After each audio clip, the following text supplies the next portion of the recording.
Here we go for the solution of our speed coding game. First, I want to make sure you understood well what we were expecting. As you can see, line 17, we got a compute method that is inside an instance of an object of type calculator.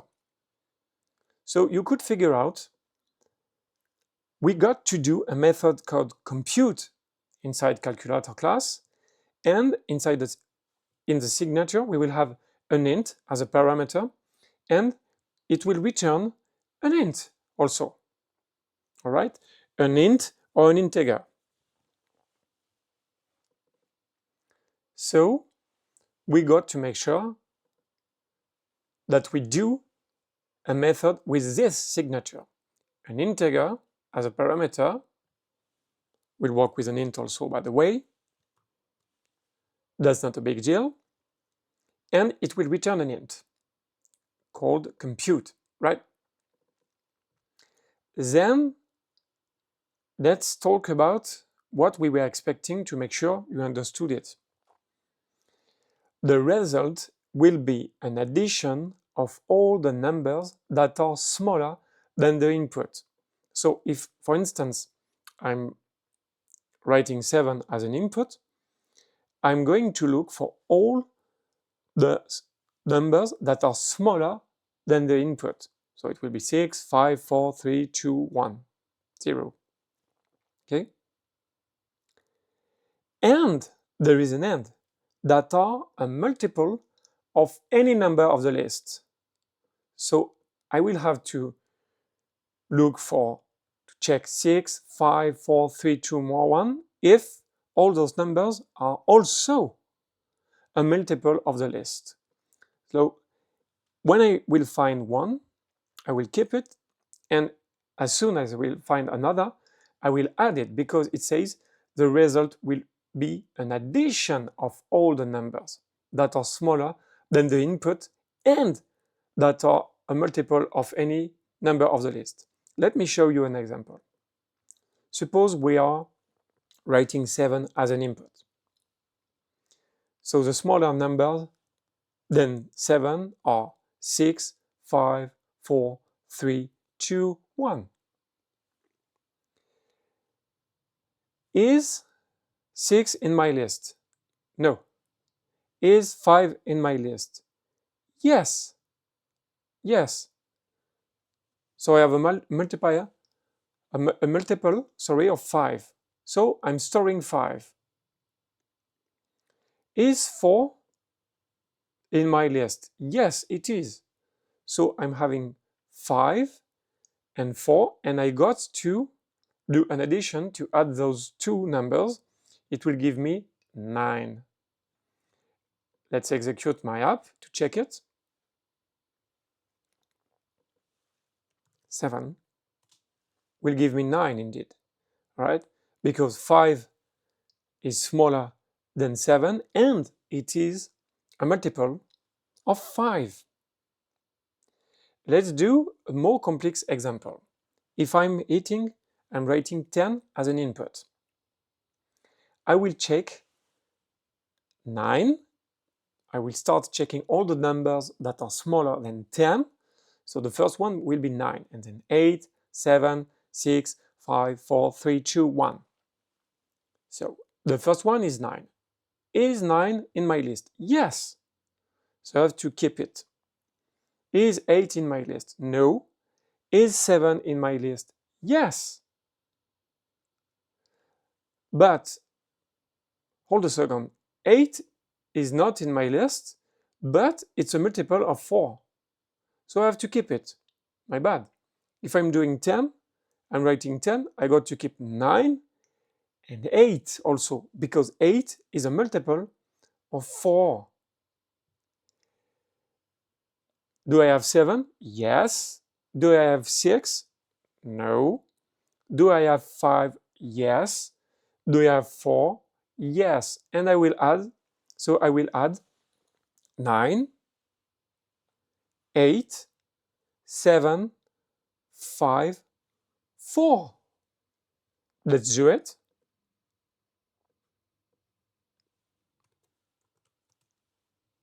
So let's do it slowly. We will have 9 plus 8 plus 7 plus 5 plus 4. So 9 plus 8 is 17. 17 plus 7 is 24. 24 plus 5 is 29. 29 plus 4 is indeed 33. That's why when we are starting to provide bigger numbers, we are going to have immediately big numbers because we are going to have a lot of multiples.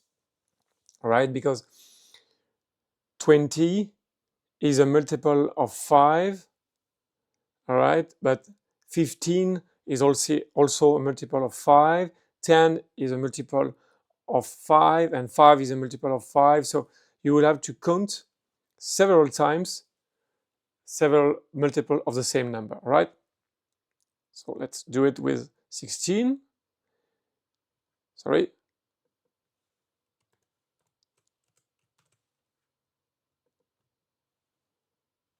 My bad. And we have, oh, indeed, 95, right? So let's jump into the explanation of the compute method, because as you understood, of course, the core of this program is in compute method. So in calculator class, I'm declaring a variable of type int, and I'm calling it result. I'm initializing it to 0.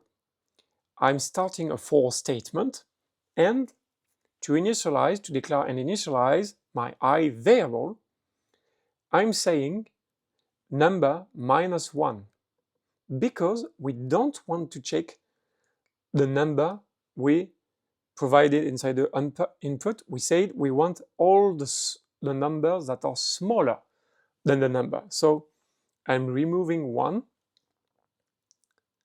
I'm doing a subtraction of 1 with 1, so number minus 1, right?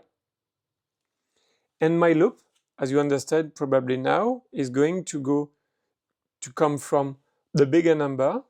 So in this case, if we enter 7, it will be 6, 2,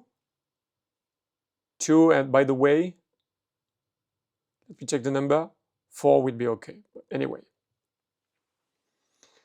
as long as I is bigger, or equal to, I will do I minus minus. So I will go down and so on and so on, right?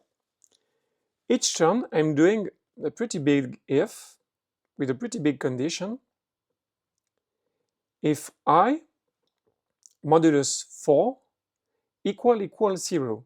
So this way, I can check if the number I'm checking, the remainder of this number is 0 if I do a modulus on it. All right? So it will let me know if this number is indeed a multiple of 4, or if it is a multiple of 5, of 7, okay? Let's look closely what's happening. If I'm writing 7, the first number I'm going to consider to check is 6. So is 6 modulus 4 equal to 0? The answer is no, right? 6 modulus 4, the result will be 2, okay? Because it is 1 times 4, and I have a remainder of 2. So I know 6 is not a multiple of 4. I'm using the OR operator because we want to know if it is one of those numbers inside the list, all right? So if I modulus 4 equals 0, or I modulus 5 modulus 5, sorry, equal 0, or I modulus 7 equals 0, or I modulus 9 equals 0, or I modulus 11 equals 0. So if any of those modulus is equal to 0, I will have, in this condition, a true return, even if the others are false. You remember this, right? So if this one is true, it will kinda win, I would say, even if the others are false, right? I will do result, and I will add the value of I. So let's do it for the 7 example we did the first time. So we are entering 7. We are doing number minus 1, so it will be 6. If 6 modulus 4 equals 0, no. No, this one is false. Or I modulus 5 equals 0, false also. And here we are at 7, so we know it will never will be true because we have 6 and I'm checking the 7, the 9 and the 11. All right. So I will not enter this set of curly braces and my result will remain at 0. I'm doing I minus minus, so it means I will become 5. If 5 modulus 4 equals 0, no, because I modulus, so 5 modulus 4 is 1.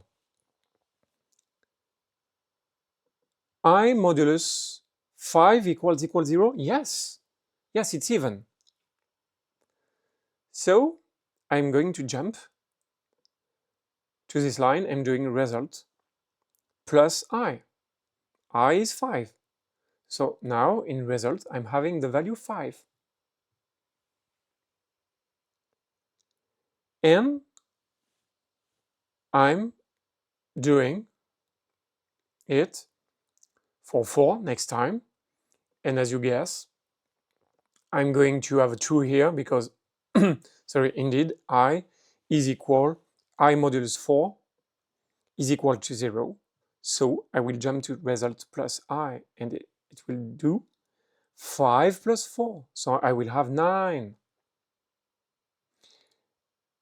When my for loop for statement will break, because I will be 1, I will return the result and I will have an output. Let's do it again one more time for the last time. I'm hitting set, writing 7, and we are having 9. By the way, to make some fun a bit, if I'm entering big numbers, as you can see, I'm having very big numbers as a result, right?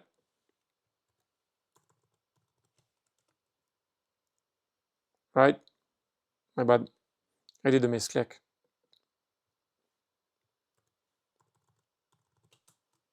So I hope this is clear. Everything is clear for you. The purpose of this exercise was to make you think fast, to combine for statement, the modulus, the or operator, and an if. So make sure you're watching many times if you need this video to think slowly about what's happening. Use the debug mode, the debugger mode. This is a pretty important tool in this case. And I will catch you in the next lecture.